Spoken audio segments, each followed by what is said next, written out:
We'll call this meeting to order of the Board of Directors of the Sacramento Metropolitan Fire District. We get the roll, please. Yes. Director Sailors. Present. Director Stark. Here. Director Weber. Here. Director Wood. Here. Director Costa. Here. Director Clark. Here. Director Jones. Here. Directors Gould and Rice are absent this evening. Thank you. Thank you very much. Director Sailors, would you lead us in the pledge?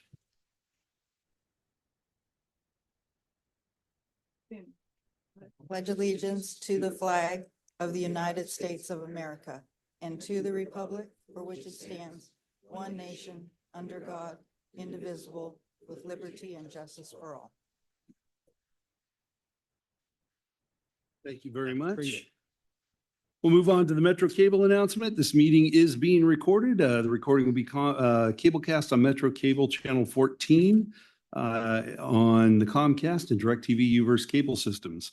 The recording will be closed captioned and video streamed at metro14live.saccounty.gov.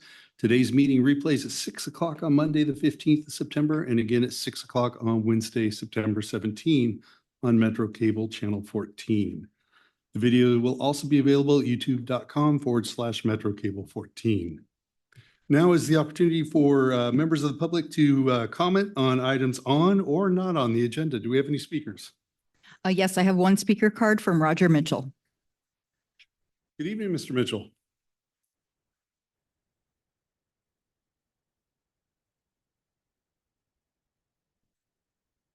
Board Chair, Mr. Wood, directors, chief, staff, and public. My name is Roger Mitchell, and I come tonight before you with a great thank you. And so I make sure I get this right. I'm going to read what I've read about this. So I don't like reading in a situation like this, but forgive me so I don't make a mistake and it works well. So I would like to thank Mark Nunez, our public information officer, for putting together the open house at Rio Linda Station 111 to honor Rio Linda's first fire engine, Old Betsy, with her 100-year plaque provided by the Horseless Carriage Club of America.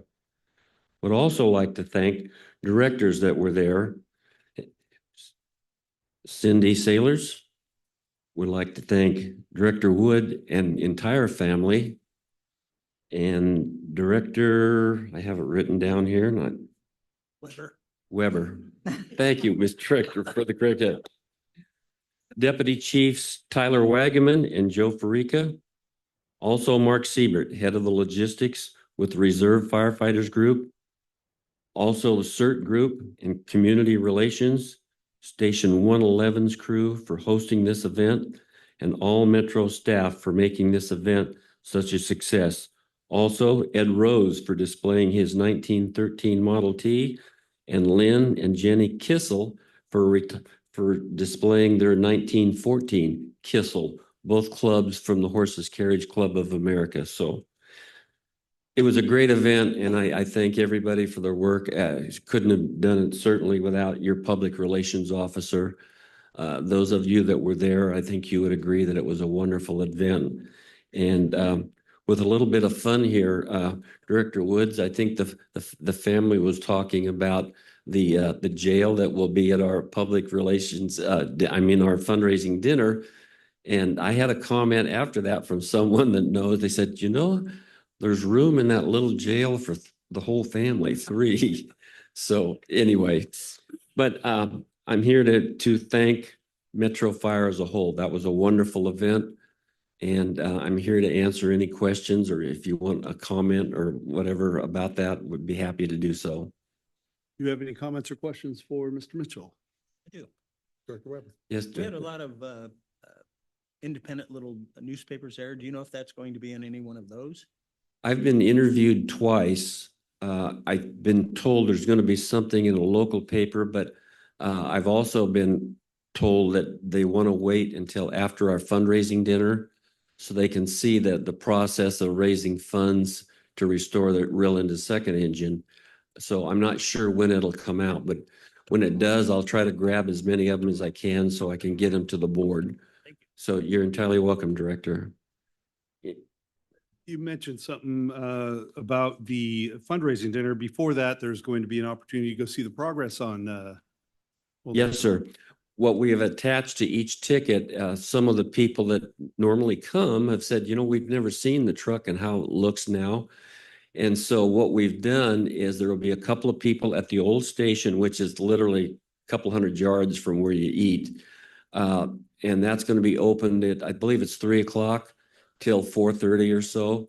And there'll be a couple of people there to explain everything that's going on. I won't be there. I'm going to be busy down at the dinner, but and I have to admit, I'm sorry to tell you this, if you don't have your ticket, I'm sorry, we're sold out. So I apologize to the ones that don't have them, but I guess it's a good thing to be sold out. So, but and you're also welcome to come anytime. If you let us know anytime you want to come and look at that restoration in progress, you're always welcome. So just let someone here in the department know to get a hold of me, and we'll make every effort to be there, even if it's days we don't work. So anyway. Thank you. Any other comments or questions? All right. Thanks again. Look forward to. Thank you, seeing on the Director. board. Those of you online on Zoom, if you have a public comment, please use the raise your hand feature. No other public comments. Thank you. Thank you very much. Moving on to the consent calendar. Do I have any questions on the consent? All right, I'll entertain a motion. I'll make the motion, please. Got a motion from Director Weber, a second from Director Stark. We can get the roll, please. Yes. Director Sailors. Aye. Director Stark. Aye. Director Clark. Aye. Director Jones. Director Weber. Aye. Director Costa. Aye. President Wood. Aye. Thank you. Motion passes. The consent calendar is adopted. Thank you. Moving on to presentation items, CFO O'Toole, good evening. Good evening, President Wood, directors, Chief Mitchell, colleagues, and members of the public. Tonight, I will be introducing an emergency medical services fee study presentation that will explain how the district's fees match up with actual costs and similar agencies. Completing this study has been a district strategic objective, and last year the district commissioned NBS, a firm specializing in local agency fiscal consulting and fee study services, to examine EMS fees. You'll hear more about this shortly, but to offer a headline, the district does not collect more than it costs us to provide EMS services.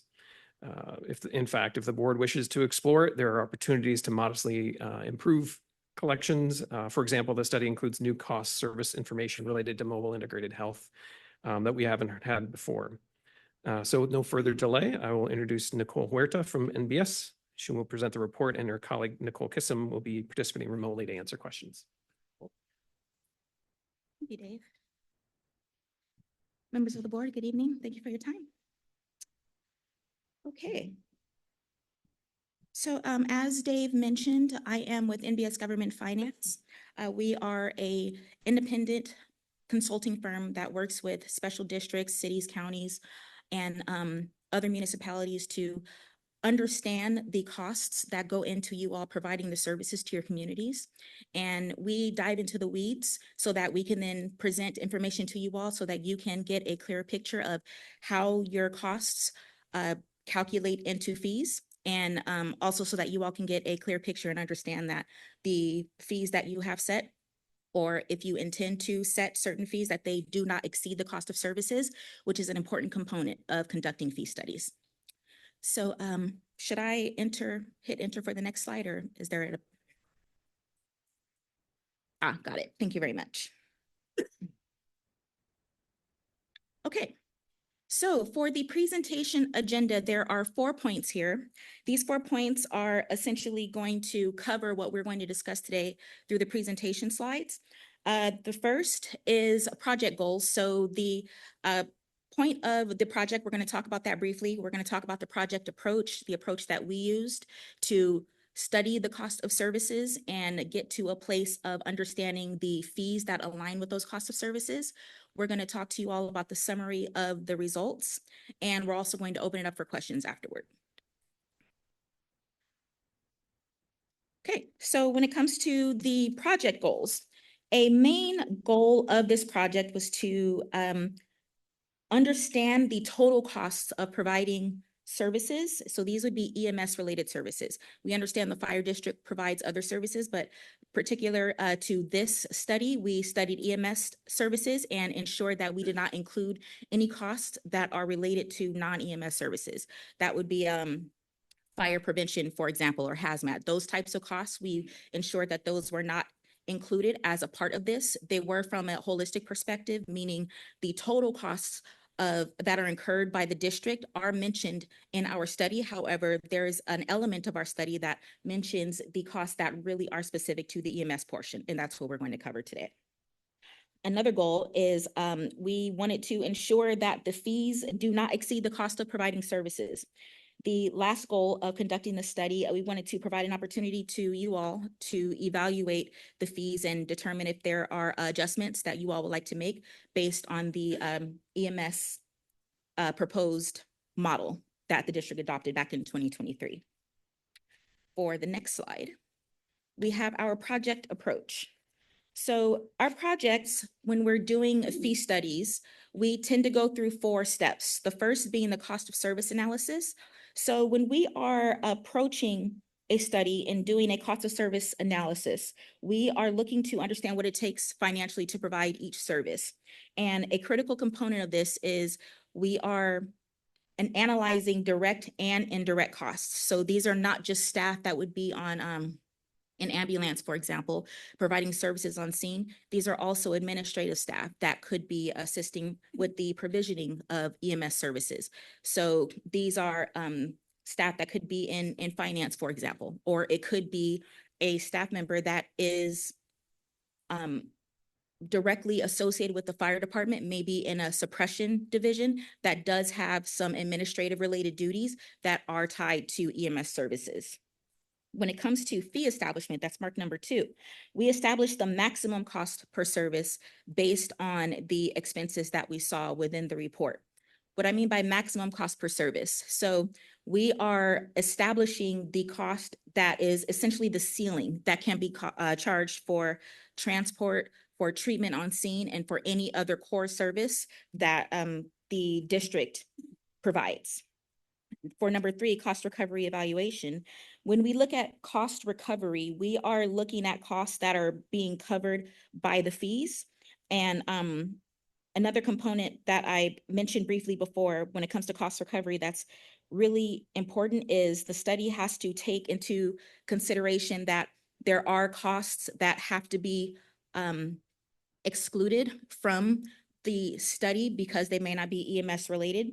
And specific to ambulance related fee studies, what we find is that we have to take into consideration that there are caps. What I mean by a cap is there are caps to payers that are CMS regulated. What I mean by that is Medicare or Medicaid regulated, or there's also private insurance caps. There are also payers that have private or no insurance. So depending on the types of payers that are being serviced by the district when it comes to these EMS services, there is a very strong likelihood that even though there is a cost of providing that service, the district is likely not going to see that full cost reimbursement because of those caps. So that's something that's really important to remember when it comes to this kind of study. The last piece is the comparative fee survey.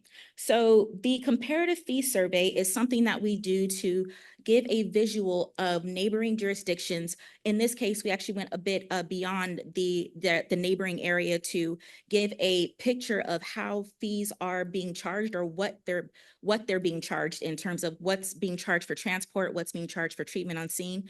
And we also went, we tried to find agencies that are charging what seems to be newer in the state called Mobile Integrated Health.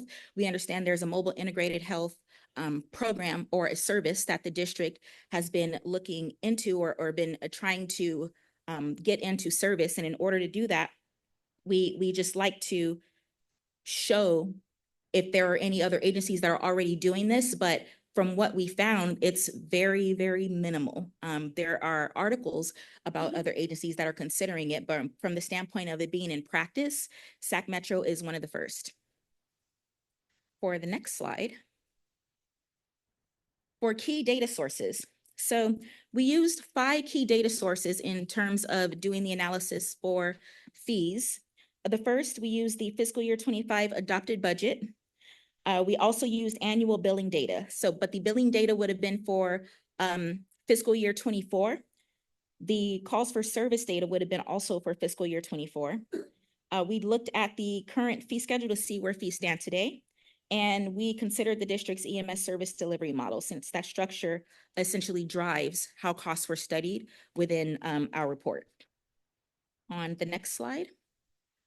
So this is a slide that shows the cost of service on an annual basis, meaning there's a total costs that's mentioned on this slide of 309 million. That is the district's total costs, meaning when we take the budget that is allocated in order to provide services to the community, the total is 309 million. However, the study shows that out of that 309 million, 213 million are EMS related.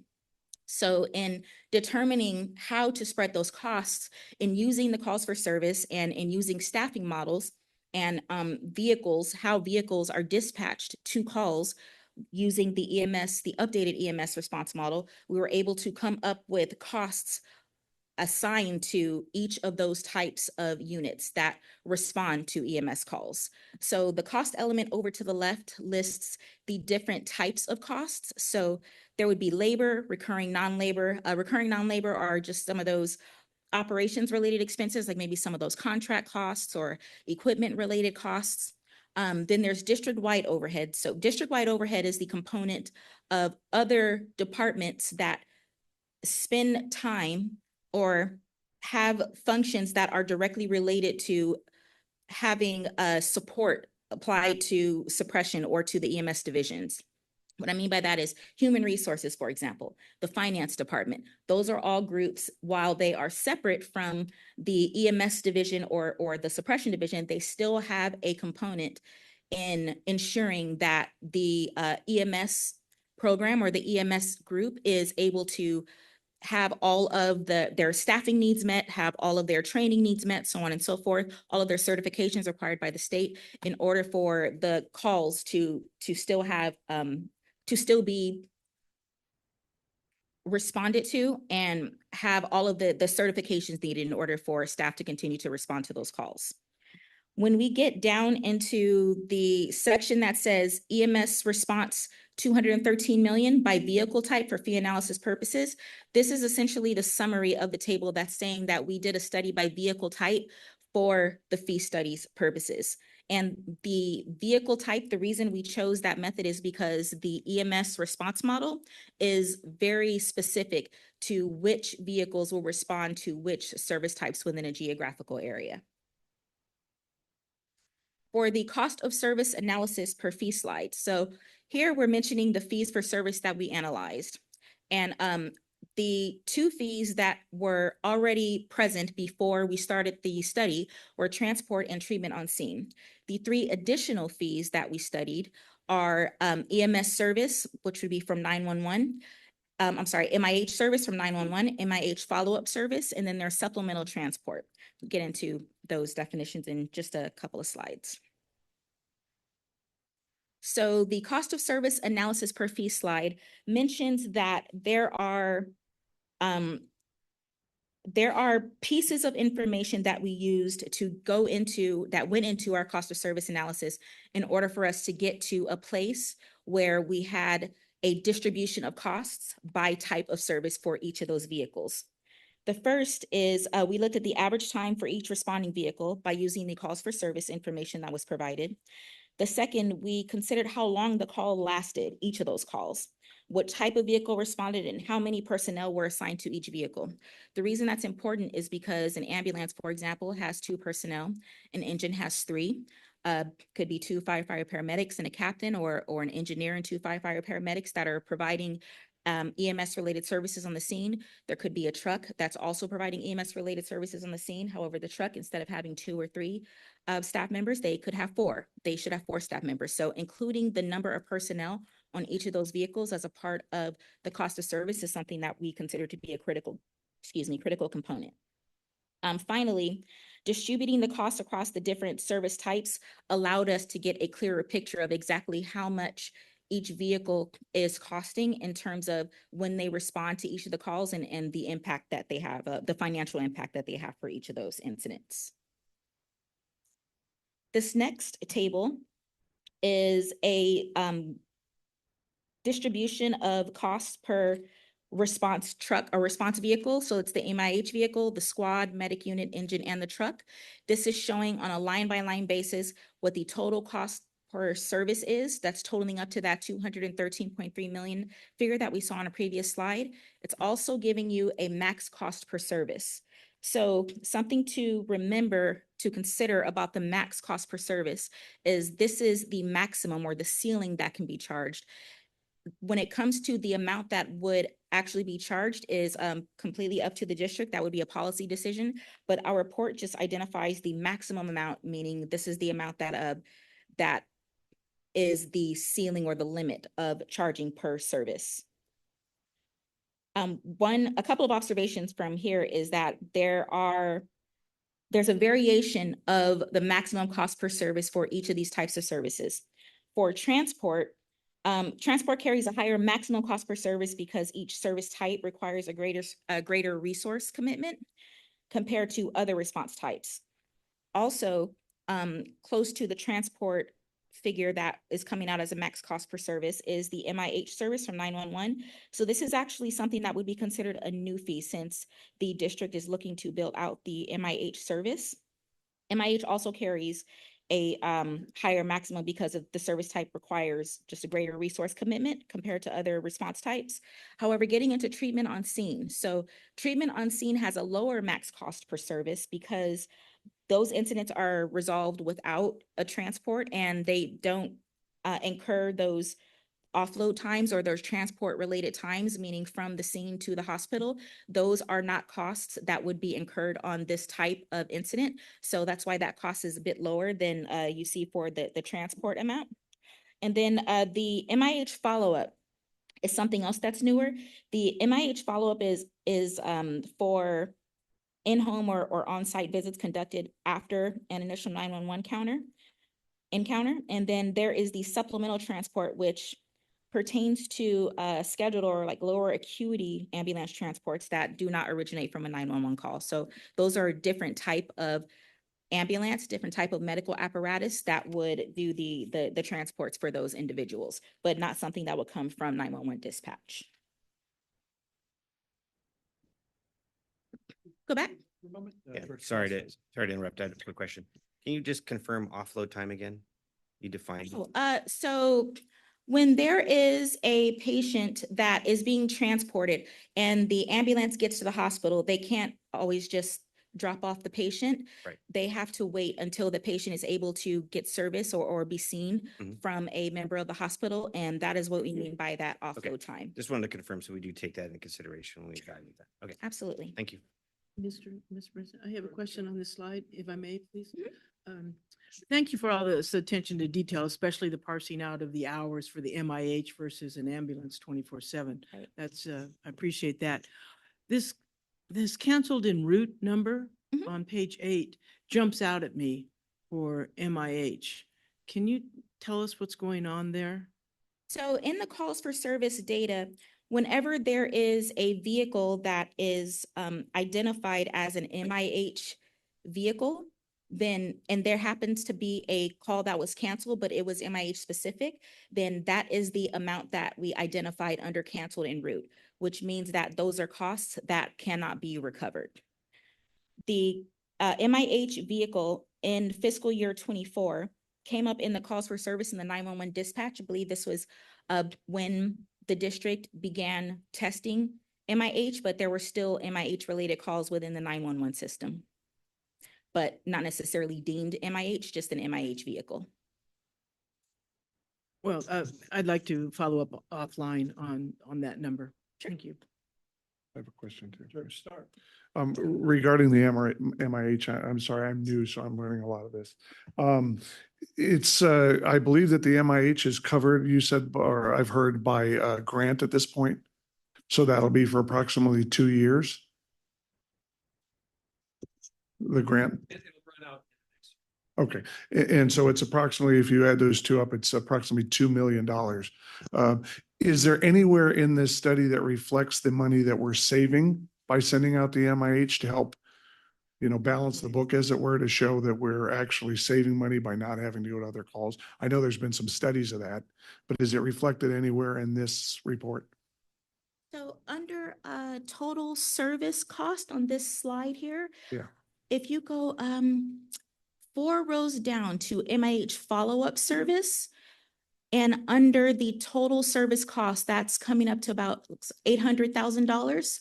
It is a substantially lower cost than if a designated MIH vehicle were doing a similar response, but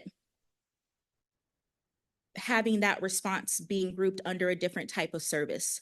So calling that out separately is important in order to identify the costs and the fee that would be associated with it.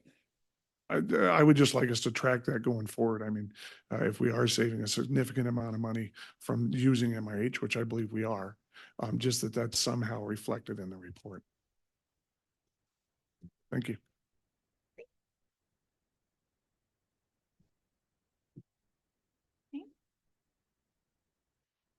On this next slide, current fee versus max fee. So, no, it's kind of small, but essentially what we tried to show here is that while we did our calculation for what the max cost of service would be, meaning the maximum amount that could be charged for each of the types of services, we also wanted to show what that looks like compared to the district's current fee. And one component on this slide that I want to call out is over where it says current cost recovery percentage. For transport, it's showing 102%, but it's important to note that 102% does not indicate an over recovery. So what's happening here is we are reallocating costs or reallocating a portion of those costs into the new categories to support Metro Fire's evolving EMS response model. So with taking costs and how they would have been classified using a model that does not have MIH services or supplemental transport, for example, by ensuring that we now break out costs to identify specifically for those new fee types, there's a shift of the cost that's occurring that essentially makes it look like there's an over recovery, but there actually is not. So that's something I just wanted to point out, since I understand how that could look like there is, but that's actually not what's occurring here. A couple of other points to call out when it comes to the treatment on scene. So treatment on scene is something that's showing it's recovering about 22% as of right now, the current fee versus the maximum cost per service. But this is a typical finding when we do these fee studies. We see frequently that the cost of providing treatment on scene tends to be higher than what agencies are charging out. And from our experience, that's usually based on a policy decision. However, we just wanted to call out that we understand that a $2,000 treatment on scene fee is something to understand, that it's just because that's how the costs are laid out based on the types of services that are being rendered on the scene. The added fees of MIH for MIH from 911 or MIH follow-up, along with supplemental transportation. So these are, like we mentioned before, these are new fees. If you all were to establish them, these would be fees that would be added to the fee schedule. When it comes to the add-ons at the bottom, so the add-ons were not studied as a part of the study, since add-ons are situational or essentially they vary case by case. There isn't a consistent pattern across all patients. So they're really hard to study in a cost of service model. And the focus here was on the core services like your transport, treatment on transport, your new fees if they were to be established at a later date, which would be MIH or supplemental transport. And then getting into the summary of the results. So as I mentioned earlier in the presentation, so Dave also mentioned that the district is billing the costs that are being incurred. There is no instance of over recovery. However, the district currently recovers about 30% of the costs of providing services. That 30% is directly related to billing instances for payer mixes, like those Medicare or Medicaid write-downs, those private insurances that might have a contracted cap that they are permitted to reimburse. There could be patients that don't have insurance and it ends up being a write-off. There are various reasons why the billed amount does not come in to be the same when you get to the collected amount. So with that being said, the annual charges based on the current fees are billed at about 210 million. Collected, though, is only 64 million as a result of all of those write-downs or all the write-offs. And as far as the estimated cost of providing the services conducted or identified when we conducted the study, 213 million could be recovered or could be billed, but collected, only about 65.8 million of that would be collected, considering the 30% collection rate. And what you mentioned before when it comes to the comparative survey, so these are all of the agencies that we used to compare the district's current fees along with the max fees that we deemed or that we calculated as a part of the study. And what we found is that there are instances of comparison for transport and treatment or transport.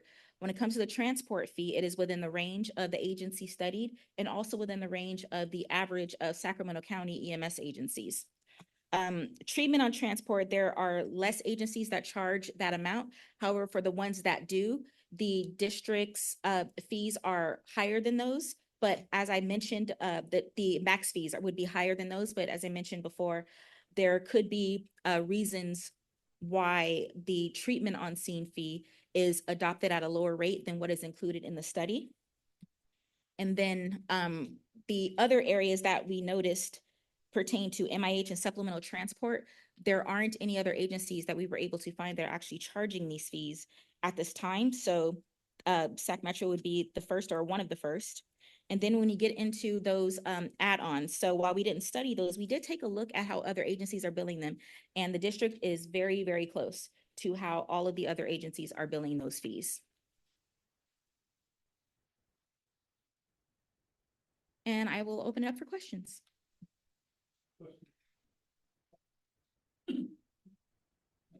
Sure.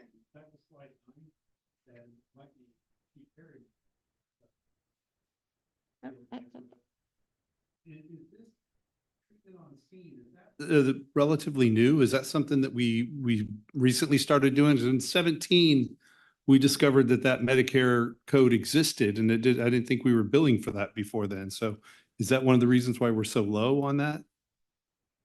Or If anybody has an or MIH. treatment on scene, because there was a treat but not transfer Right. Medicare code that wasn't active at the time, and I don't know if that ever got activated, but I'm just trying to figure out why we are only at 502, why we're recovering 22%. So to differentiate, the treatment on scene is more in regards to, think of an individual that has a diabetic emergency. They call 911, our amazing crew gets there, gives them sugar. They wake up and they say, I don't want to go to the hospital. That'd be a treatment on scene by one of our crews. MIH, 911 call or treatment services, like we're doing more advanced things, prescriptions and things of that nature. So that's why there's a differentiation between like the paramedic treatment versus the MIH treatment. And so there's no cost comparison for us the MIH side because it hasn't been done before. And so this is the first of its kind. All right, that makes sense. Director Sailors, thanks so much, Chief. Director Sailors? So the treatment on scene at $502, is that otherwise known as our first responder fee? Yes. Thank you. Director Weber? So same slide, mileage, oxygen, night charge, cardiac monitor. You had mentioned that this is not part of the study. Is that correct? So the costs are a part of the study, but the actual fees being charged now, The costs are a part of the study from the perspective of they are included in that $213.3 million number. But in terms of determining how to charge for each of these add-ons, with the exception of mileage, I know that the mileage has a dollar amount. But when it comes to the other three add-ons, we didn't, because they vary so much when it comes to doing the study and incorporating those types of fees, it's too large of a variable to be able to ensure that we're nailing down the correct fee to charge. But what we did notice is that the fees that are being charged by the district are in line with what all of the other agencies are charging, even the ones outside of your neighboring area. So they made sense to us. Nothing jumped out as out of the ordinary. Well, my specific question is night charge. Mhm. Why do we have a night charge? I mean, we don't sleep. So can you explain that to us? The night charge? Director Weber, it's policy driven per the last EMS fee study that is adopted by the board. And so that's why it's in there, frankly. It's something that the reason of doing this study was to bring it up to a current standard of how we're delivering the EMS system So are we charging a night charge currently? currently Yeah. by the EMS policy. What is the rationale behind that? I can't recall the direction given at the last adoption of the policy. I Frankly, just we can don't look understand into it. Day call, night call. They don't- Yeah, we can look So- into it. Thank you. I have another question. Director Stark, on slide number 8, when it's talking about supplemental transport, is that referring to inter facility transportation? Like Yes, moving the patient from one to another hospital location? to facility, facility to facility, sure. Is that something that this department does, or is that something that we have our private partners do? It looks like I can see that happening in the calls for service. It could be both. Is that the third party provider? Oh, sorry, go ahead. Yes, occasionally we'll transport from hospital to hospital. Think of like an interfacility from like let's say, the stroke goes to a certain hospital and they need an emergent transport from one to another. Yeah. That's when, and there's no private ambulances available, they'll contact us. and we'll I go. understand. I understand the interfacility. I just didn't realize that we did that. I'm just learning. Thank you. Rare Thank you very much. circumstances. Director Jones. Yes, thank you. I'm a bit confused on some of these things. It says max cost per service. Yep. Now, who or how is it that the cap is decided there? And does that reflect the full cost against throughout all of our divisions? I'm confused about what it actually costs us and where this max cost per service comes from. So the total cost column that shows each of the dollar amounts that correspond to each of the types of services, we are taking the total service cost and we are dividing that into the number of calls, essentially, the number of types of calls or types of services in order to get to that max cost per service. So it's not just dividing into the number of calls. There's also the aspect that we mentioned before of the number of apparatuses that respond to each call, the average time for each of those calls, and the number of staff that would be included on those apparatuses in order to ensure that the service is delivered up to standard, up to par. So the max cost does reflect our full costs that Metro Fire is bearing. And that shows we're not making a profit is what max Exactly. means. Yes, Okay. you are not making a profit with max cost per service. The max cost means that is the highest that can be charged Mhm. because it reflects the services that are being rendered. Okay. And then I have two other kind of larger questions, close to what President Wood asked.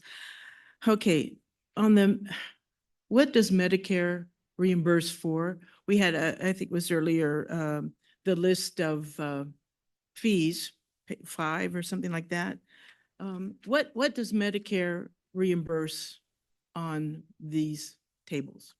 So Medicare will cover transport, Medicare will cover the individual add-ons.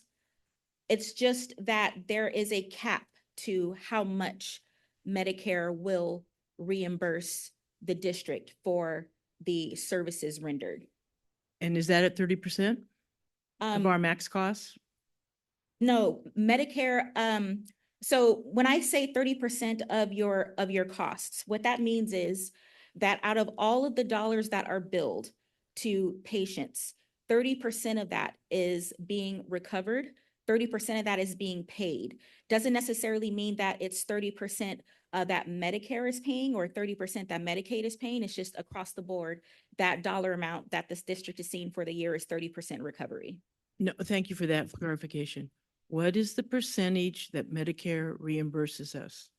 That will depend on what type of Medicare, what type of Medicare coverage it is. Could be Medicare A, could be Medicare B. It differs. Hmm. Well, again, another follow-up perhaps offline because I get very confused on that stuff. So how many different, there are four A, B, C, D E for Medicare coverage reimbursements? I believe there are three different kinds. I can follow up with you on that. Yeah, well, okay, thank you. And then I noticed that it's not just a disclaimer, but you, in your report, you said you didn't study any ways to increase fee collection. Is that anywhere in our future to help our staff with some ideas about how to increase that 30% recovery? I think that's part of what we're doing today. What's the next step will be part of the guidance we give at the conclusion. Oh, right, for what we charge. But I'm wondering, is there any other emphasis or a political push or machinations within the healthcare industry about how to recover costs in a better way or more effective way? What I can tell you, separate from this fee study, there was recently something called the Ground Ambulance Data Collection System. It was a Medicare report that all fire departments in the nation had to fill out over the last couple of years that would help Medicare, CMS in general, get a better idea of the true costs of providing ambulance or EMS related services. So I do know that since something like that was recently requested and submitted, that there are discussions being had about how to increase, how to understand what to look for in terms of what are the true costs that providers are incurring so that you all could recover more of your costs. And that ends up at the federal level, correct? Yes, it does. Okay, thank you, ma'am. Thank you, President. Thank you, Director Jones. Director Clark, did you have comment? Yeah. Yeah, my question. Okay. All right. Any others? No. All right. So Director Costa. Sorry, not for yourself, for Dave. Sorry, Dave. So I think as President Wood said, this is really laying the groundwork for us to move to the next steps. And so I just wanted to highlight, we're talking about all these numbers, so max cost per service. So in the staff report, it does highlight our current fee and then what the proposed fee is. And in two categories, we'll be seeing a reduction in the fee. So I think it's important for our constituents to know that we're also looking at ways to reduce costs, which is covered in the staff report. So thank you. And then I just want to point out, I think in here, it does refer back to the night charge. So as Director Weber had highlighted, just I think it'd be important for us to come back and talk through that a little bit more for why we have that in place and other options that might be there. But I want to just take the time to say that we are looking at these fees and sometimes they're going down, which is a good thing. So we're going to see some reductions for the services we provide. So thank you. Thank you very much. Good point, Director. Director Weber. Dave, is the PPG EMT part of the study? It is, yes, it is. It's part of the federal CMS funding. Thank you. All right, this was a presentation item. Thank you so much for all of it, and sorry to pull you up on the spot there, Chief Perryman. But thank you for coming up and giving us some answers. Is there some direction that the board wishes to give or comments we want to offer to staff on this? Is it the board's desire to have a revision to our fee study or our current fees come back? Yes, I would like to see a new study. We've got the study, but the revised fees. If that's kind of the general consensus, you have, I guess, marching orders informally. Did you want to add something? I was just going to say that, yeah, I think that we should try to align as much as possible the fees with the costs. And if the costs are changing, we need to adjust it accordingly. With MIH coming back next year, for example, as one example, And also I need to get more educated in all the different lines so we can figure that out. So I would like to see it. Director The Weber? other question I have is why are we only collecting 30%? I mean, we've talked about this with the other funds that are paying their arrears and everything else. I mean, that seems awfully low. So why? Go ahead, Yeah. you did answer it, yeah. So when it comes to recovering fees for EMS related services, there are usually caps or write-downs that end up occurring that prevent the agency from recovering the full cost of services rendered on the scene. Could be Medicaid related, Medicare related, it could be a private insurance related, where there are caps based on what's included in the contracts for those services. Could also be that the person doesn't have insurance and maybe it becomes a complete write-off instead of a write-down. So that's another area. So the private insurances also have caps? Yeah, and yeah, insurances, sure, they do. They're not as low as the like Medicare, Medicaid, but they also have caps. Director Stark?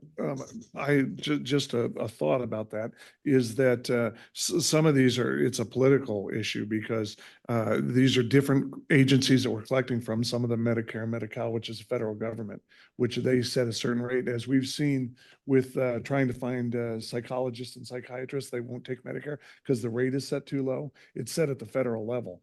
And so that's something perhaps we need to lobby to get that level lifted so that we can get more recovery.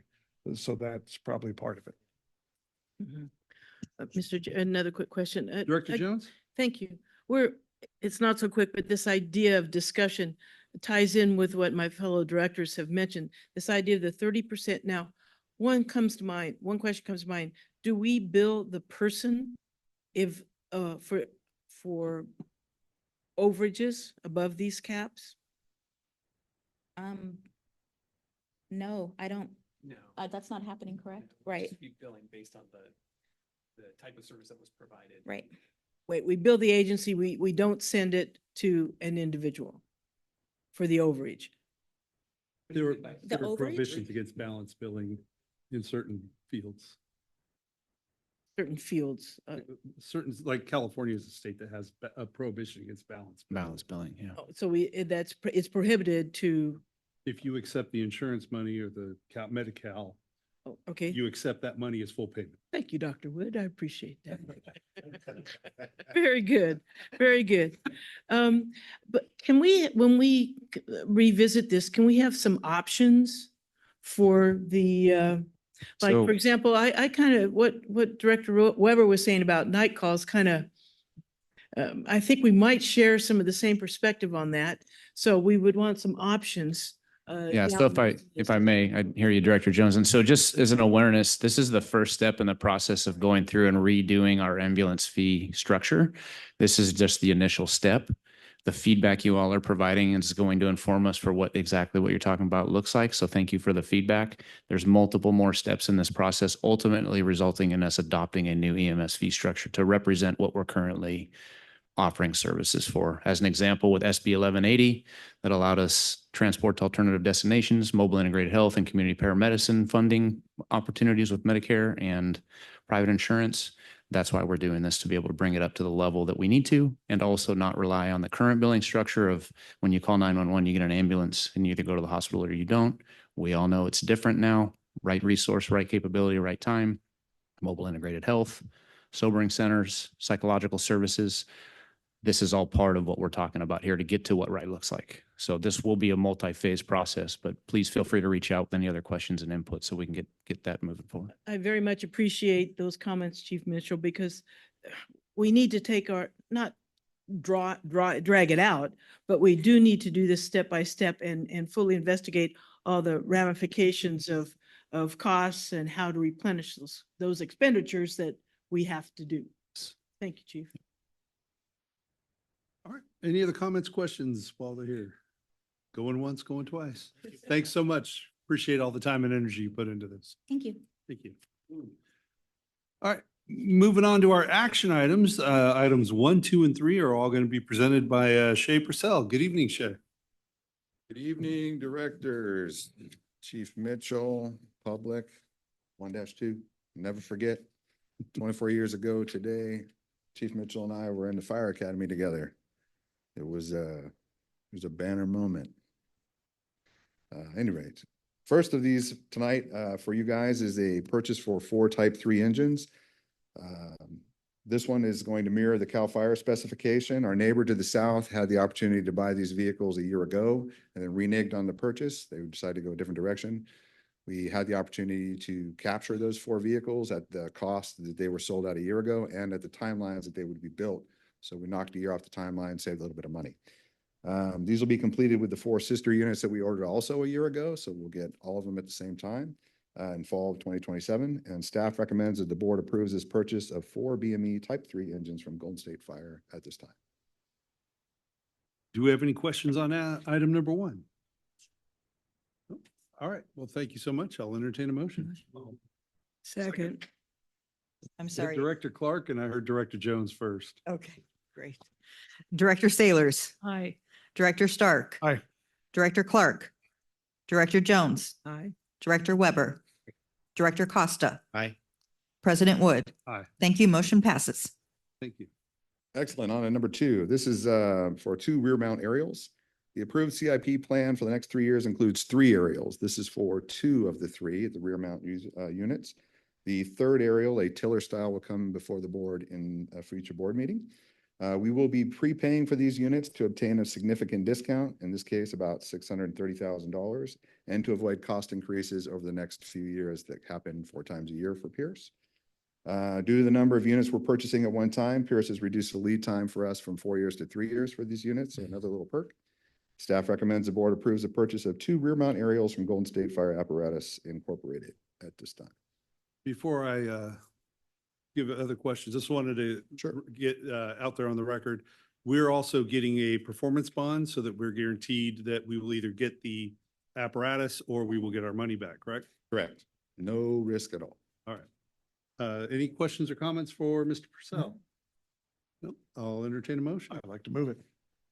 I'll second. We got a motion and a second. Would you call the roll, please? Yes, Director Sailors, Aye. Director Stark. Aye. Director Clark, Director Jones, Aye. Director Weber. Aye. Director Costa, Aye. President Wood. Aye. Thank you. Motion passes. And finally, for the largest purchase I personally have ever made, 15 Type 1 engines at one time. This purchase includes 3 years of acquisitions with 5 units per year being delivered starting in 2028. So from this point forward, once we hit that marker, every year for the length of the Measure O funding for 10 years, we'll be getting 5 engines a year into perpetuity there, and we'll back this out a little bit. We will also be prepaying for these units to obtain an even more significant discount, in this case, $2,736,000 and change, and also avoid cost increases that'll occur over the next 2 years. And again, due to the number of units we're purchasing, we're also getting these in 3 years instead of 4. And staff recommends that the board approves the purchase of the 15 Type 1 engines from Golden State Fire Apparatus at this time. And once again, we do have a performance bond on these to guarantee Absolutely. our receipt of the engines or return of the money. This isn't a new thing. We've done this in the past before. It just has to work out whether or not it's worth prepaying and the delivery times. The extended lead times that happened over the last since COVID really kind of messed that up a little bit. If we get them in a year and a half and we're prepaying, then we're not carrying the debt for as long. But so now it's a little rarer, but yes. Key point we need to know is they're guaranteed. Correct. That's all we're asking for. No, and it's great. It's amazing what we're doing. You said $2.7 million savings on these 15? So between the aerials and the engines, we're looking at $3,366,193 and change. So that would be about 4 engines? Yes. Now, bear in mind, that's not pure. If we had not prepaid and invested that money and caught returns on it, it's something less than that. But from the initial hit, yes. And then every year, 4 times a year, Pierce increases its costs on a percentage basis. Some years it's 3 or 4%. In 22, it was 28%. So it's all over the place. That's a CalPERS number. It's a math error right there. No, so that's excellent work and excellent job getting that savings. Appreciate all of that. Yes, sir. Any other comments or questions for Mr. Purcell? Take a motion. Second. Got a motion and a second. Can we get the roll, please? Yes, Director Sailors, Aye. Director Stark. Aye. Director Clark, Director Jones. Aye. Director Weber. Aye. Director Costa. Aye. President Wood. Aye. Thank you. Motion passes. Thanks so much. See you next. Appreciate all you do. Good job. All right, moving on to number 4, we've got a resolution to amend the capital improvement program. Our admin analyst, Aaron Castleberry, sorry. Good evening. Good evening, everyone. I am here tonight to provide an overview of our amended capital improvement plan for fiscal year 25-26 through 29-30. As you know, back in June, you adopted our CIP for these years. And during the final budget process, we have the opportunity to review the approved CIP and make any necessary adjustments. So these adjustments generally fall in 2 categories: project revisions and cost revisions. So project revisions will reflect any projects that we thought we were not going to finish, but then we ended up finishing. That would be completed projects. On the flip side of that, new carryover projects, projects we thought we were going to finish and did not finish and needed to carry over into the next year. That would be new carryovers. Any added projects, I'll get to those later. And then any scope changes on projects. So whether that, for example, we had a roof that we were going to rehab and it turns out it needed a full replacement instead of a rehab. So that's a scope change that results in a cost increase. So scope changes, added projects, new carryovers, and completed projects generally are what we see in project revisions. On the cost revision side, what we do is when we are preparing the preliminary CIP, we're using estimates for what we're going to be at year end. So at final budget, we reflect actual year end expenditures. So we'll make adjustments on projects that have carried over, namely construction projects that we had estimated were going to be at a certain expenditure level at the end of the year. We've updated those to reflect what the actual year-end expenditures were. Cost revisions for confirmed costs. So July 1, all of the managers in the district who have capital projects got going on those projects and they now have confirmed costs, whether that's they've gotten the bid, they've issued the contract. So any changes to confirmed costs are reflected in this amended CIP. Also, any revised estimates based on new information, those are also reflected. And then any deferred costs. Those are primarily due to, most of those are related to comms for vehicles. So based on vehicle delivery timelines, we've made some adjustments in when we want to purchase the vehicle comms. So we've deferred some of those costs.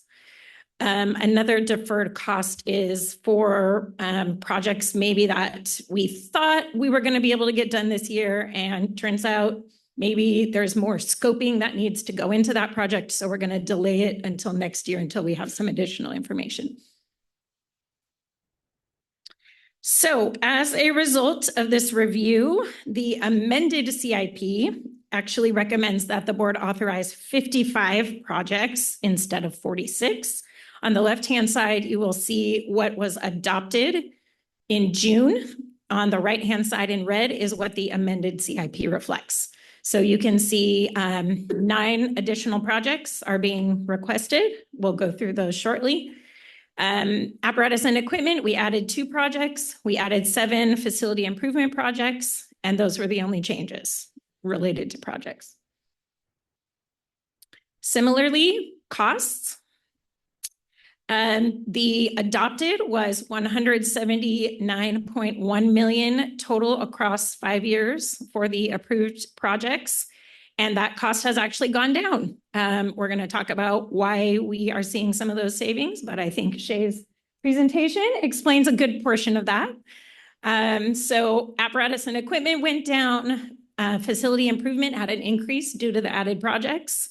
No changes in PPE. New construction went down slightly. I'll explain that. And land acquisition, no change.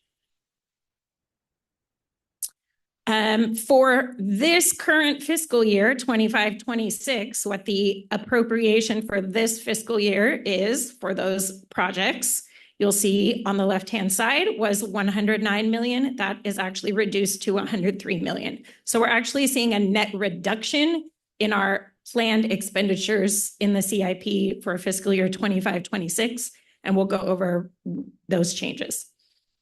Again, same as the last slide, changes in apparatus and equipment, facility improvements went up, and new construction went down. So, summary of changes.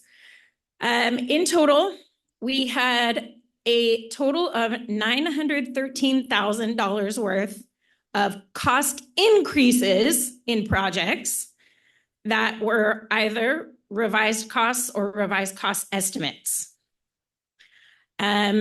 We also had $687,000 of new carryover projects. These are projects that were previously budgeted in the prior fiscal year. They were not finished, so we're moving them over into this new fiscal year. Those costs are mostly offset by obviously unspent funds at the end of the last fiscal year. New projects we've added, 628,000. If you recall in my last presentation about the CIP, there were some projects that we were slightly unsure about whether they were or were not eligible for Measure O funding. We have received clarity on that. So we do have some additional projects recommended in this amended CIP. Those are reflected in the new projects, as well as a few projects that actually were sort of emergency projects that we started at the end of last fiscal year, mainly facility projects that we are now, because of the amount and they do qualify as a capital project, we are reflecting them in the CIP. They have already been started. On the flip side of that, we have a reduction of 2.7 million to reflect year-end actuals. That's primarily in our construction projects. So that means we spent 2.7 million more last year than we thought we were going to. That doesn't mean the project spent more. It just means that between fiscal years, we spent more last fiscal year, which means we have to spend less this fiscal year.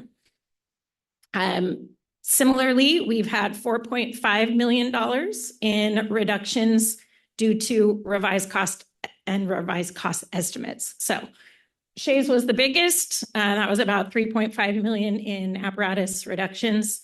And then there were some other various ones. And then deferred costs, like I said, those were primarily vehicle comms, about 700,000. Those will be pushed to future fiscal years. So in total, we have a net reduction of 5.8 million in our CIP budget. So how does this look in our fund sources? Basically no change. The spread is pretty much the same. So Measure O funding, you'll see on the left-hand side is what we adopted. So this is how much each fund was going to be paying into the capital improvement plan. As you know, the CIP is funded through a variety of fund sources, Measure O obviously being the largest, but there are several fund sources for our CIP. So generally speaking, the allocation that is made across the fund sources didn't really change that much. There were some increases in the general fund, some increases in the capital facilities fund slightly, increases in the development impact fee fund. So that is primarily related to our Vineyard Springs station. So we actually collected more in impact fees last year than we anticipated. So we are able to pay more of the Station 67 project out of that fund and less of it out of the Measure O fund because that project is actually split. And the Lease Properties Fund previously was not contributing anything. We have one of the new carryover projects, like I mentioned, was the headquarters roof, which was going to be a rehab and will now be a replacement. So because we have half of the property leased, we spend some of that out of the Lease Properties Fund.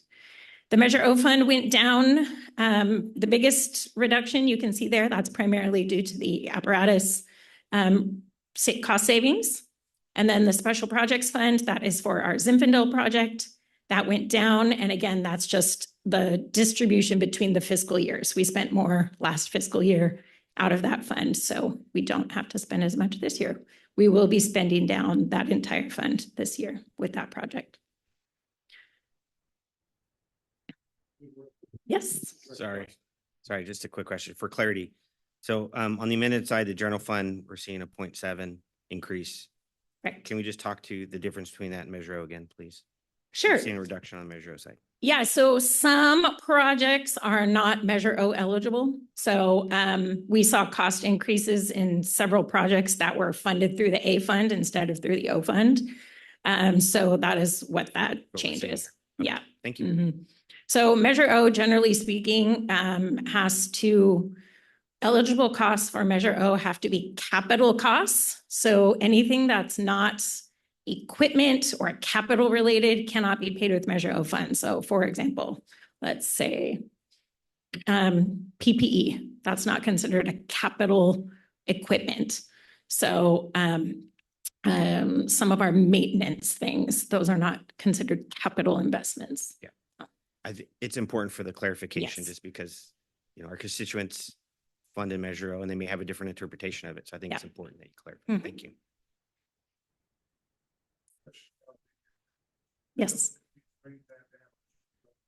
Correct. Will that build up as there's future development? And then provide funds for future firehouses out in the newly developing areas? Yes, So it's going to constantly go up and down. correct. Okay. And that has been typical. That happened with 68 as well. So we drained it, it built back up. Now we've been able to pay for Vineyard with what it built back up. That's typically how it goes with the impact fee fund. That's actually it. So we do work diligently to ensure that our CIP reflects the most accurate information that we have at the time. And doing the final budget revision helps us to refine those costs. So our recommendation tonight is for this board to adopt the amended CIP. And I will take any other questions that you have. Any questions for Mr. Castleberry? No?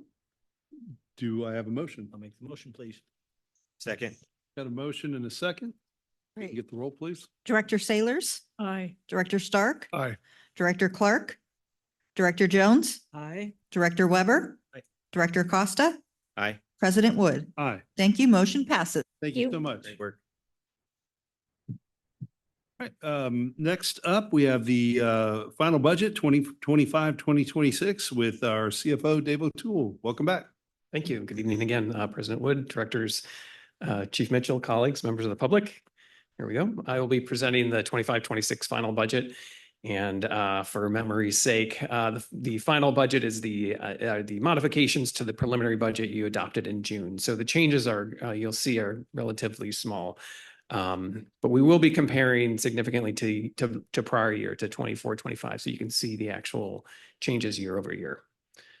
For tonight, we've got a kind of simple agenda. I'll give you a couple of slides of overview of the budget, and then we'll talk about general fund revenues, expenditures, the capital outlay summary. I'll spend a couple of slides on a long-term forecast, a 5-year forecast with the assumptions to go with it. And then I'll do a quick summary and questions, and then the resolutions, of course, too.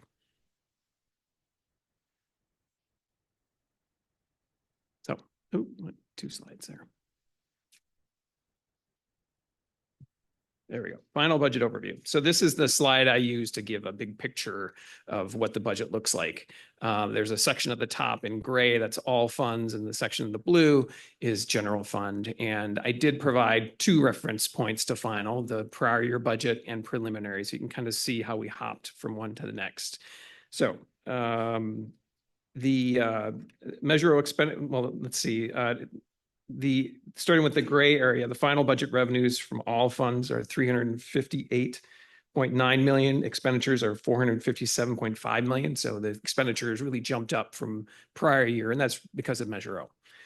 Measure O expenditures are about 100 Measure O expenditures contributed that significantly. But if you look at the other financing sources, that reflects mainly transfers in from fund balances. So it jumped from 8.3 million last year to 161.2 million in final budget. And that's mainly related to Measure O as well. Taken together, the increases for the balance of all funds, it increases to 62.6 million. So, and then moving down into the blue section, that's your general fund again.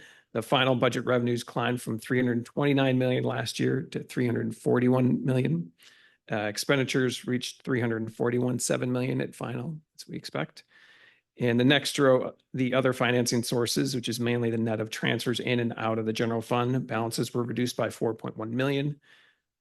And those transfers are mainly out to capital facilities to pay for ongoing apparatus financing, or I should say carryover apparatus financing. And what that means, those numbers all tie together, is you do end up with a deficiency of 4.9 million. That is the amount that we expect to dip into the reserve by the end of the fiscal year. And if you look at the row below, the bottom two rows at the bottom there, you see the reserve balance is actually growing relative to the preliminary budget. The middle column there, when I presented it at 33.2, I'm now presenting 36.1. The reason for that is because of savings that we're able to recognize after July 1.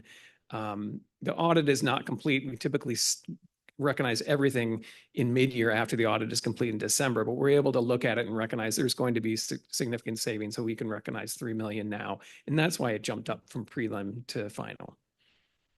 Let's see, but speaking to the reserve borrowing, 4.9 million, obviously, context and public you're aware of, we're not the only local agency going through this. I've mentioned before cities like Sacramento, the County of Sacramento, Oakland, San Francisco, all facing kind of difficult budget and dips into reserve this year. The chart to the right is new. I just wanted to show that. It's just a quick snapshot of over time. You're looking at 6 years there, where the blue line was revenues and net transfers in, and that was above the red line, which is expenditures. And you can see in the last 2 years, we've just tipped over. So the 24 column there, 24, 25 column there is where it just went over when we did all the reconciliations by the end of the fiscal year. Expenditures were still over. That resulted in general fund reserve. And then you can see to the right, red line's a little bit further above the blue line. That's where the 4.9 million would show up, if you see it graphically. So next slide is a fund balance summary for all funds. So across the top are the 8 funds. And the gray line at the top there is your beginning balance. So that's what we had on July 1, 2025, so the end of the prior fiscal year. And then those unshaded rows are the activity in those funds, revenues, expenditures, other financing sources, the net change, and then the change in fund balance. So general fund, the numbers I just showed you, you can see that the change in fund balance is a negative 4.9. That's the amount that comes out of the reserve, and then reduces our any fund balance down to 36.1. So it went from 41 to about 36.1, 4.9. Capital Facilities Fund, we don't keep a balance. We're not currently keeping a balance in there. We have some expenditures, but the transfers in will result in a balance of end of year balance of about 667,000. The Leased Properties Fund, we have revenues coming in there. We expect to end the year at 2.8 million. Grants Fund, we expect to receive about 4 million during the year, expended all of the balance of 0 as expected. We want to spend what we receive in grants.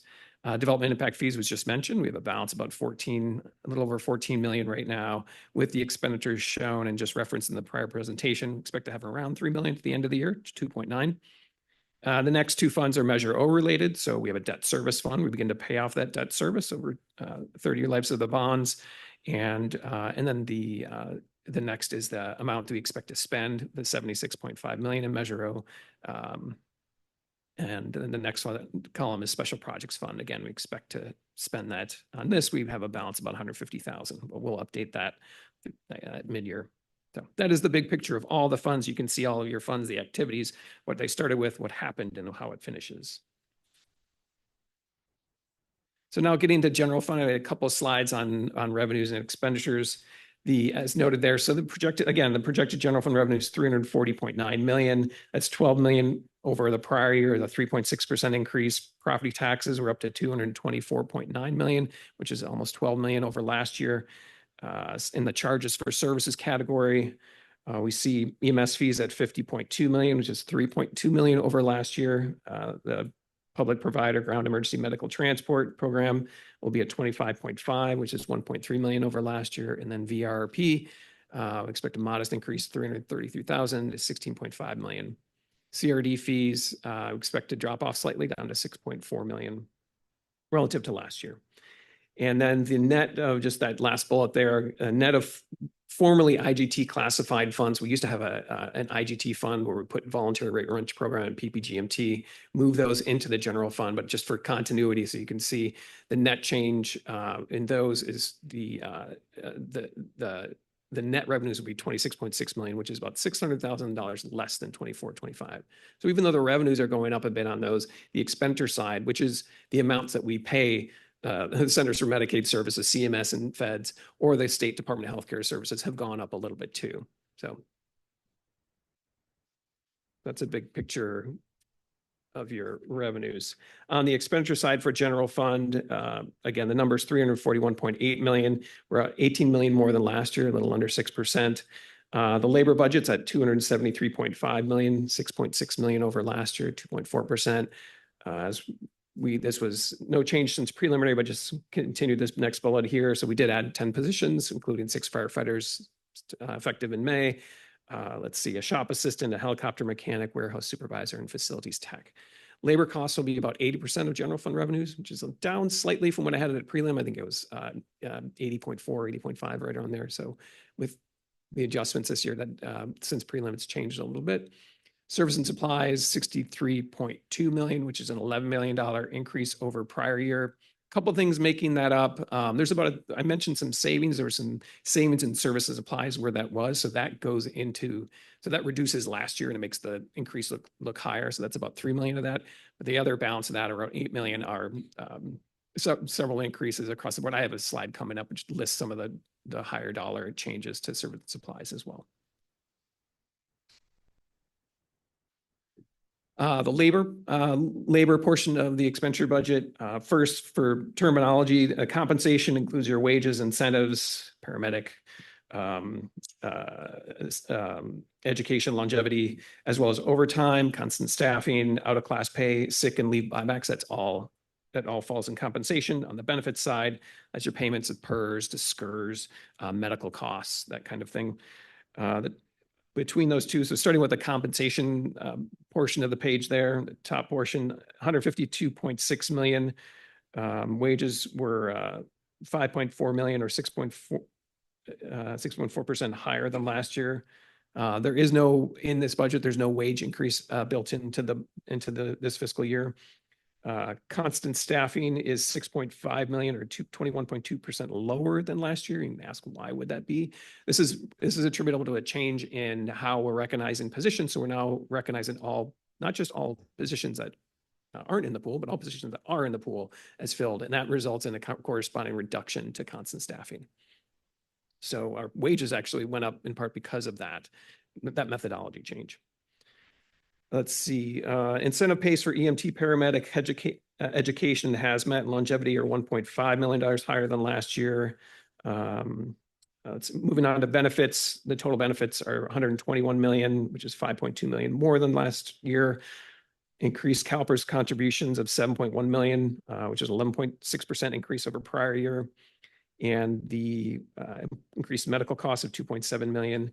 We did have a small decrease in workers' compensation costs of 252,000, just based on the trends that we saw last year. The general fund expenditure, service and supplies, I mentioned I would list out and tell you some of the larger dollar changes to that. One of them was again, the IGT payments to the state of California bumped up. We had to pay more to them to pull down PPGMT and voluntary rate range program, more expenses on education and training. Insurance premiums went up, liability and property. Let's see, vehicle maintenance expense services costs went up, more in computer and licensing, as I said, and then dispatch services went up by 645,000. There's just kind of a snapshot of some of the larger dollar ones. This next slide is capital outlay summary. So just tying a bit to the earlier presentation, total spending of 99.2 million. Approximately 74.1 million committed from the Measure O Building Fund. Note that the 99.2 million for total capital spending is slightly higher than the CIP plan because some capital projects don't qualify as CIP projects. So there's a little bit of, if you've noticed a discrepancy, that's why. Anything under 50,000 doesn't show up in CIP, but does show up in our capital outlay summary. Some of the major projects that I've listed out there: Station 67 build out, 9 million, 25 ambulance replacements, 9.2. We just did 15, also 15 Type 1 engine replacements, 15.8 million. We'll have 8 Type 3 engine replacements at 7.6 million, a dozer replacement. So some of this sounding familiar. And then also listing out some of the development impact fee funds spending for Grant Line 220, Station 67 as well, Zinfandel. And then that last special projects fund portion, we think, for phase 3 of the Zinfandel Training Center. So there's major capital outlay summary items listed in the budget. So moving on to the last sort of portion of the presentation is the long-term forecast. So I provide this every time we do final and preliminary budgets, but just a kind of a reminder, some of the assumptions that go into it. Let's see. We use the county's latest property tax reports through fiscal year 24-25, so through June 30th of this 25. And our property tax consultant's most recent projections through 29-30. So, and then on the forecast also incorporates current wage costs adjusted annually to reflect natural growth, such as step increases annually. That's about 2% we typically see. Does not include any wage increases through the period of the forecast. Let's see, the most current PPGMT and VRP revenues are used with approximately 2% adjustment for growth. And pension costs are increased to CalPERS 5-year projections rate. So incorporated those into the pension costs, and annual CPI is 3.2% through the forecast periods, kind of holding that flat. So before, one thing I do want to show you before I do get to the forecast slide is this. I think this is important. I recently came across this slide. We obviously property tax is our #1 generator of revenues for the department, and we do see property taxes go up. We have seen growth, 7%, 6% next year, or this year, 5.5%. But as you'll see in the forecast, that's starting to come down. In this slide, and if you follow the issues, if you follow the home sales closely, not just in this community, but across the country, the prices are starting to flat and the number of sales is going down. And that is why we're going to see a flattening of the rate of growth. I'm not talking about negative growth. I'm still talking about growth. It's just the rate of growth is flattening. But basically what this slide is showing you is that, let's see, the median home price shown at the blue line is $516,000 today. Back in January 2022. So this is just taking that period from January 2022, it was 520,000. So the median price has actually come down over that time period. The red line rose modestly from 500. Sorry, that's the average price, rose modestly from 555,000 to 581,000 today. Okay, so this is the forecast. So we're kind of straightforward slide. I'll just explain it. This is presents here 5 years. The blue columns are your ending general fund reserve balance. The red line across the top is what 15% would look like, or where that marker would be, and then general fund reserve ratio is that green line. You can kind of see that coming down. That ties to the numbers at the right there, the 15, 10%, 5, and 0% at the right of the slide. Some things to keep in mind: the 5-year forecast shows general fund reserve borrowing continuing, albeit at a lower level than this year. This projection includes 1.4 million in general fund borrowing in 26-27, 860,000 in 27-28, and 3.2 million in 28-29 before not being needed anymore under this projection. Oops, sorry, didn't want to press that. Sticking with this slide. Those numerically, those are in the size of a budget. It's 340 million, not enormous, can be closed, but it brings up those considerations of, what's going to happen with revenues. What can we do about expenditures? So a couple of other, and not note a couple of wild cards that we're watching closely is, we've talked about Medicaid a bit tonight, and the funding levels for that are still a concern. There weren't any immediate cuts in this, and the proposed federal budget to us. So we sidestepped that nicely. But it's still a possibility. On the positive side, also sticking with Medicaid and the PPGMT program specifically, we may see an annual increase like we saw last year in January, and this could generate $6 million. So that's makes a big difference for a forecast like this. Can really swing things and change the picture. But I put that out there as just some wild cards that we have to watch for. And when we're back at mid-year, we'll have better answer in both of those. Okay. So final budget summary. So just kind of highlights again, the general fund budget again requires a reserve transfer of 4.9 million. The general fund reserve declined from 11.3% in 24-25 to 10.5% in final budget. General fund growth 3.6% next year, while expenditures at 5.6%. 5-year forecast shows modest reserve borrowing will continue, subject to significant changes in property tax trends and labor costs. And then Measure O will provide substantial relief in the capital projects backlog with 74.1 million committed in 25-26. So that concludes my presentation, and subject to your questions, my recommendation is to approve the resolutions.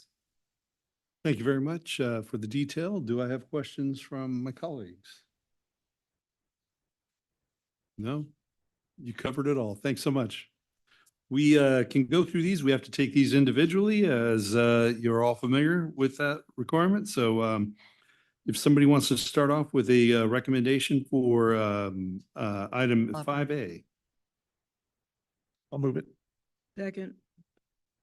Got a motion in a second. Can we get the Yes. Director Sailors, Aye. Director Stark, Aye. Director Clark, Director Jones, Aye. Director Weber.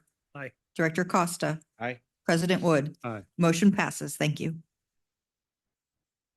I'll move the next one. Well, yeah, moving on to 5B, Capital Facilities Fund 212D. Can I get a motion? Mr. Chair, I move 212D resolution. Second. Can we get the roll, please? Director Sailors, Aye. Director Stark, Aye. Director Clark, Director Jones, Aye. Director Weber. Aye. Director Costa. Aye. President Wood. Aye. Thank you. Motion passes. Mr. Chair, I move C resolution for 212E fund. Second. Can we get the roll, please? Director Sailors, Aye. Director Stark, Aye. Director Clark, Director Jones, Aye. Director Weber. Aye. Director Costa. Aye. President Wood. Aye. Motion passes. Thank you. Okay, I move grants fund 212G. Second. I'll take the roll. Director Sailors, Aye. Director Stark, Aye. Director Clark, Director Jones, Aye. Director Weber. Aye. Director Costa. Aye. President Wood. Aye. Motion passes. Mr. Chair, I move development impact fees fund. Second. I'll do the Can we roll. get the roll, please? Director Sailors, Aye. Director Stark, Aye. Director Clark, Director Jones, Aye. Director Weber, Aye. Director Costa. Aye. President Wood. Aye. Motion passes. Thank you. Mr. President, I move leased properties fund 212L. Second. Can we get the roll, please? Yes. Director Sailors, Aye. Director Stark, Aye. Director Clark, Director Jones, Aye. Director Weber. Aye. Director Costa. Aye. President Wood. Aye. Motion passes. Thank you. Mr. Chair, I move Measure O debt service fund 212N. Second. Got a motion and a second. Can we get the roll, please? Yes. Director Sailors, Aye. Director Stark, Aye. Director Clark, Director Jones, Aye. Director Weber. Aye. Director Costa. Aye.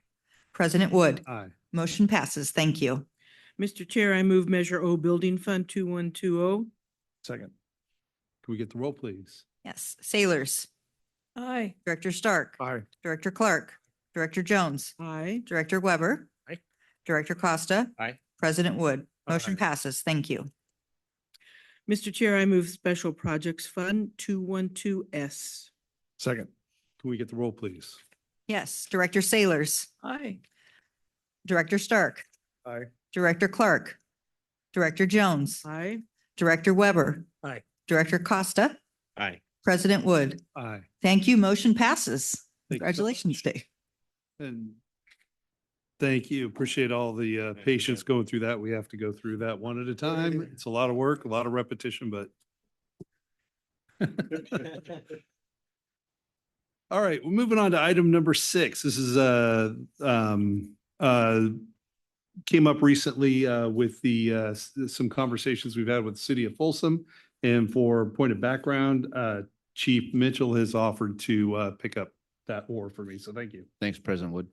Yeah, as Chief House mentioned last time in his fire chief's report, there was an initial meeting between city manager from City of Folsom and himself to discuss some potential for fire services and what that might look like in the future. The recommendation out of that meeting was to develop an ad hoc committee, a 2x2 committee that will serve in an advisory and exploratory capacity only.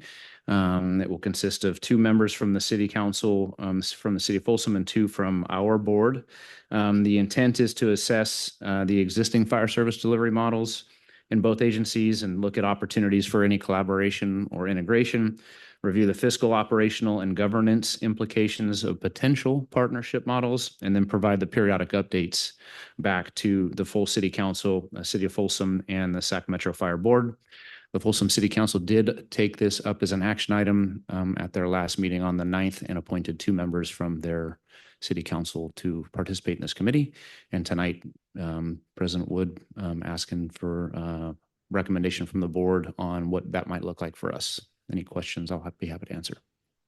Yeah, do you have questions for the chief on the history of the background? No?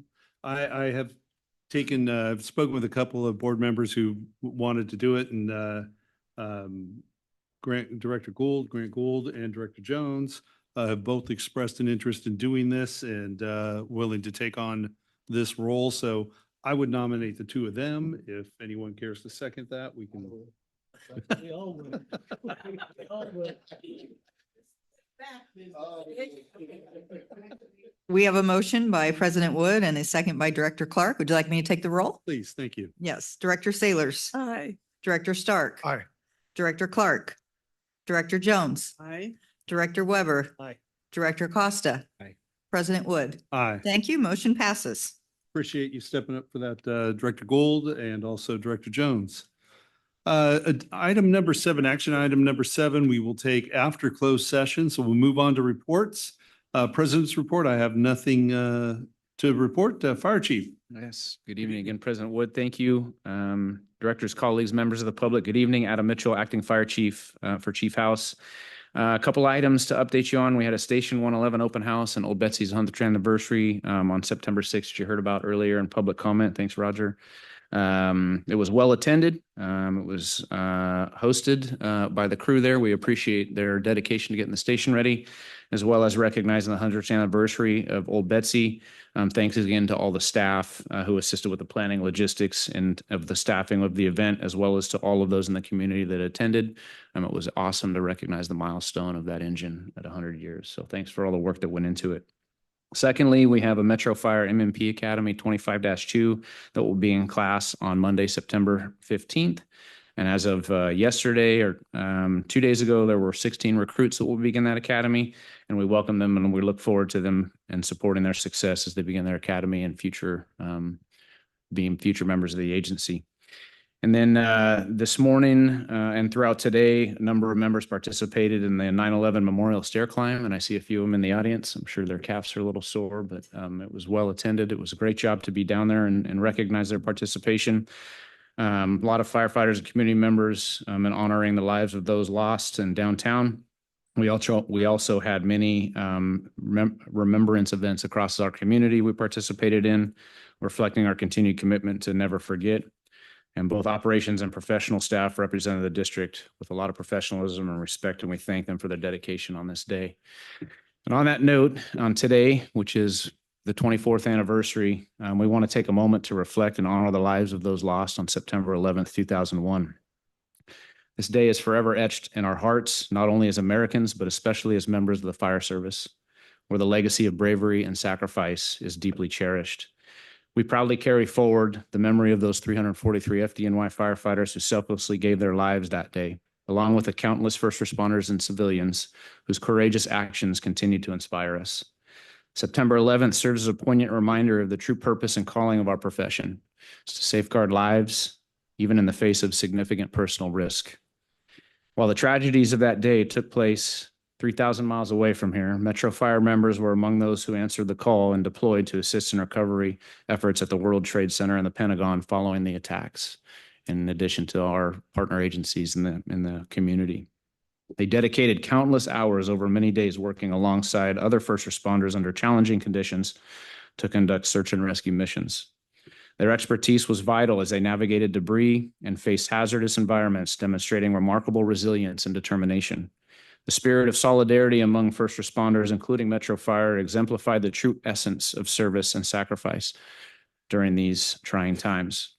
For those of us in the fire service, this day inspires us to never forget and to continuously train, prepare, and serve with unwavering dedication. While September 11th was undoubtedly a tragedy, it also ignited a profound sense of national unity. Communities rallied together, neighbors supported one another, and our country found strength and solidarity.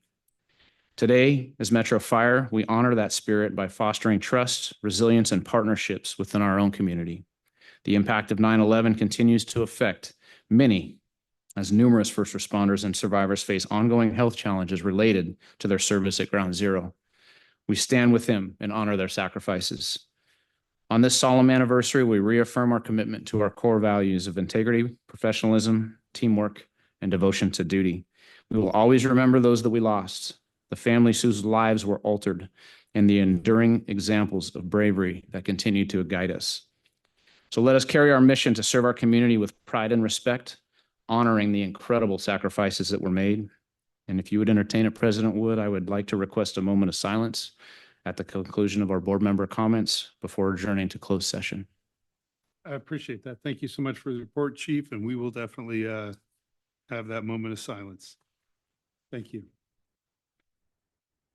So we'll move on to the operations report. Assistant Chief Rudnicki, good evening.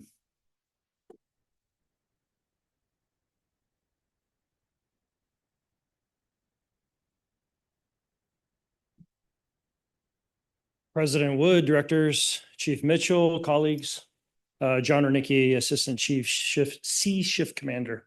It's my privilege to be here tonight. The 9/11 stair climb today was remarkable, and it's one of those events that our members on duty want to attend, and we support them. We had quite a few of them there today, on and off duty. But one of the interesting stats, we talk about 343 firefighters who lost their lives. But just today I saw a news article and a stat that according to the World Trade Center Health Program, over 34,000 individuals has been diagnosed with 9/11 related cancer, which is another staggering number, and one that reminds me when we talk a lot about mental health and all the things that we deal with is not just responding to those emergencies, but what we take home with us from those emergencies. It's an honor and privilege to serve, but it's one of those reminders that they do have lasting and lingering effects. On another note, deployments, I'm proud to report that we've been able to support the state and our neighbors when they need our assistance. And because of the men and women and the staffing that we have and ensuring and prioritizing not having brownouts and keeping a close eye on how many mandatories we have, we've been fortunate enough to deploy more resources this year than we have in recent past, to include strike team leaders, trainees, REM teams, fire line medics. We had a mechanic go out, various overhead assignments, including a safety officer. And though these positions are crucial and provide support operationally, it also is something that we need within our agency for increased training, awareness, exposure, and mentorship for the future. So that's great for us. And so now the highlight of my report is my opportunity to introduce Captain Tucker Hodge. And Captain Hodge is at Station 65. Before I turn the mic over to first his battalion chief, John Graff, and then Captain Hodge, I want to just share the highlights of these moments when our members promote was the opportunity to stand there at Station 65 with Captain Hodge and his wife and his daughter. And his extended family members, and to see the pride that they'll have in him and the energy and sacrifices he's made. And that promotion and this opportunity for him is not just for Captain Hodge. It represents his family and the sacrifices they make and the time that that they're a part. And so it really was a highlight and an honor to be part of that day. So without further ado, I'd like to introduce Chief John Graff to share a few words. Good evening, Board. Chief Mitchell, John Graff, Battalion 14C Shift. It's just my great honor and privilege to announce Tucker Hodge. He came to Metro Fire as an MMP or single role back in the day, so great success story. And through his hard work and dedication, he's taken on the workload and perseverance to test, and it's a pretty steep competition, as we all know, through the promotional process. But happy to announce that late last month, he was promoted to captain. He was pinned a badge earlier this month, and just proud to make that announcement. So he's serving in Battalion 14, Engine 65C. So Tucker, just a few words on your history. Good evening, Board. As you heard, I'm Tucker Hodge, Engine 65 Captain on Sea Shift. First of all, I want to thank you so much for this opportunity. As it was brought out, it's an immense moment of pride for me and for my family. Being able to wear these patches and represent Metro Fire and wear this badge is a huge honor for me, and to be part of this organization. It's surreal for me being here now, starting out as a single role, as it was called back then, and seeing where I am now, almost 10 years later. Being able to come up here and talk about the productivity that Metro Fire has accomplished and where we've gone in those years, and coming from leaving a full-time fire department and coming here to Metro Fire because I knew what I wanted to do and to come here. And so with that being said, I'm very thankful for this opportunity. My family is extremely thankful and very proud that they get to also represent Metro Fire. And I look forward to where we go from here with the MMP program being brought in that way and being introduced to Metro Fire in that aspect. I'm very excited to hear the MMP Academy that's coming up and the members that we have going. So I continue to hope that we can provide the support that we can for those members. And being at Engine 65, we have a MMP there with them. And so I'm able to pay that forward and being able to give them the tools and everything that they need to be successful here. And so once again, I just want to thank you. Thank you so much, Captain. Congratulations. Director Weber. Congratulations, Captain. We don't see many of the ribbons, and so I know they're very special. Can you explain what yours is? Yeah, so this ribbon was for a rescue we had over 3 years ago now on Engine 42. We had a barricaded subject in an apartment complex, and the decision was made to breach into that apartment complex utilizing the vacant apartment next door, cutting a hole through the wall with the saws that we had, going in there, making a successful grab of both victims that were involved, one of those being just a 2-year-old, which definitely hits home for me now, having a 2-year-old of my own. And so that's what this ribbon was for, and I appreciate that opportunity. If it wasn't for who we are as Metro Fire and the aggressive tactics that we employ, we risk a lot to save a lot, and I'm grateful that this department has given us and empowered us to make those decisions, and also to recognize when those members do make those positive decisions and see those good outcomes. I remember that call. Again, congratulations and thank you. Any other comments or questions for the captain? Captain has a bright future. Yep. Thank you very much. Thank you. All right, moving on. We have no administrative report. We have no support services report. I have no report. Sorry. Skipped you again, Captain Schollard. 522. Welcome. That's 2 weeks in a row. Walking slow. Take your time. Good evening, Board of Directors, Chief Mitchell, colleagues, members of the public, additional staff. Sean Schollard, Vice President, Local 522. First off, congratulations to Tucker Hodge. He's going to be a great captain, and we've gotten to know each other over the years, and super excited for you, man. I think all of us would love to have a captain like you on our station, so congrats. I had the honor and privilege of joining 342 of my colleagues today, doing the 9/11 Memorial Stair Climb. As you could probably tell from the gate walking up here, it's definitely kicking in. But great event. Echo exactly what Chief Mitchell said. You know, a day of remembrance. Crazy to think 24 years ago today that that event took place. And I think Chaplain Snyder said, you know, probably many of the folks that participated in the climb today weren't even born or probably in diapers. And, you know, the fact that they're still able to get out of there shows that we really do have a special culture in the fire service, that just because somebody wasn't actively involved or can remember that they can still show up and show the support and the memory of those 343 firefighters doesn't die in vain. I think it's important too, just to recognize the 2,977 total folks, Americans that died that day as well.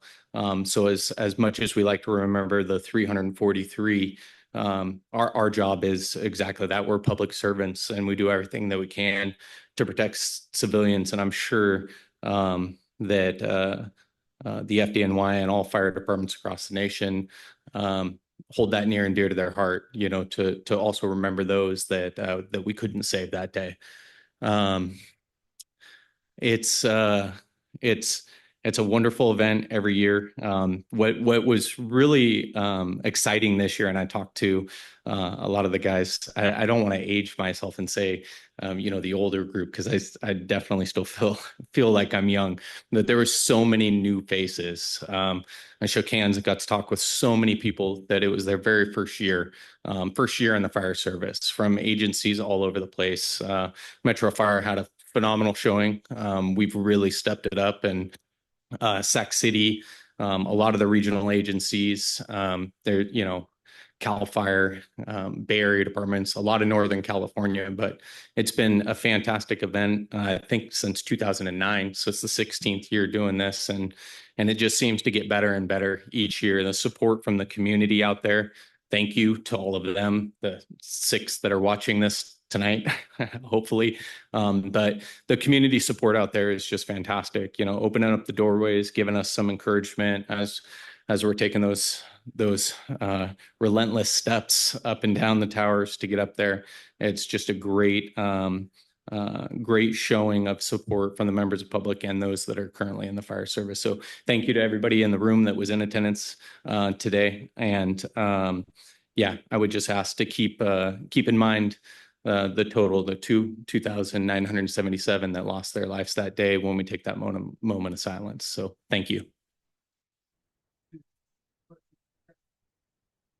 Thank you.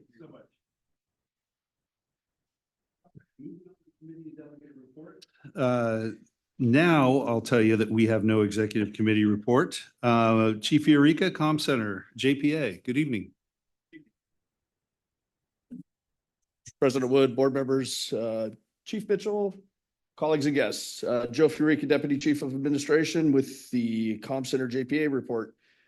The Comm Center JPA board last met 2 days ago on the 9th. During that meeting, the board, I guess I should write my notes better. The board appointed Assistant Chief Matt McGee from Folsom Fire and myself as the board or as the chair and the vice chair of the board over there. So new positions for us. We've seen a great amount of turnover on that board recently. So it's a very young group of folks on that board. Also during that meeting, staff over there presented Metro Fire with a token of appreciation for allowing the Comm Center board meetings to be held in these chambers for over 2 decades. So I just wanted to show that to you very quickly.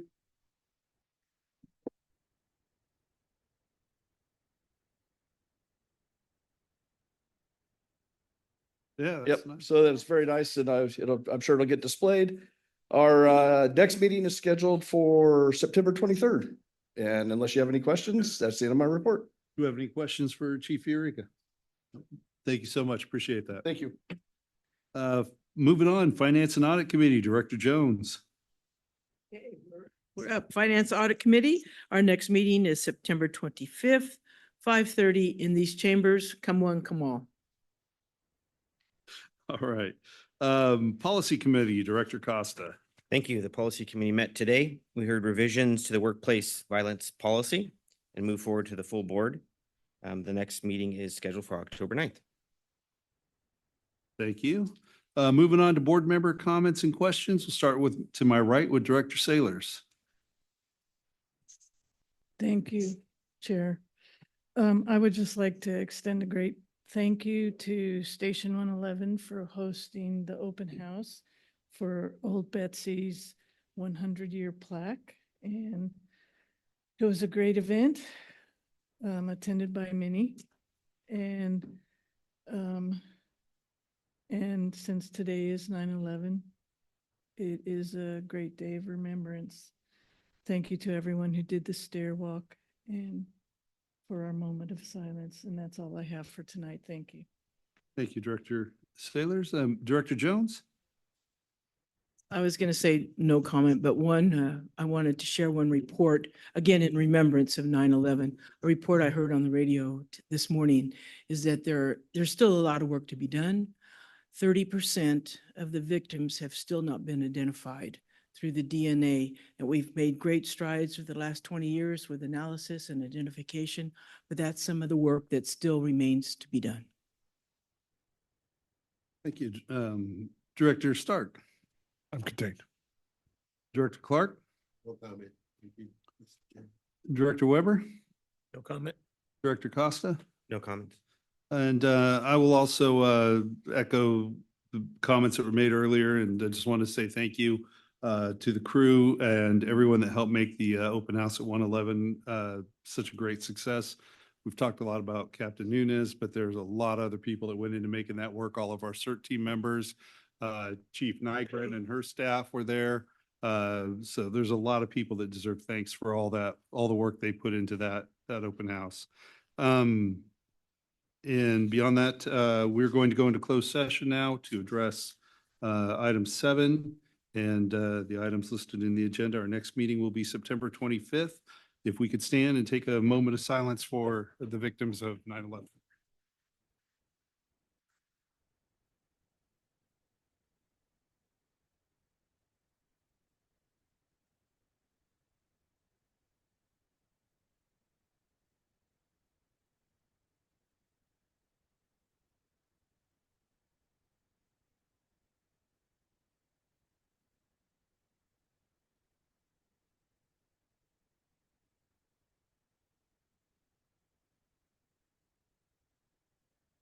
Or adjourn.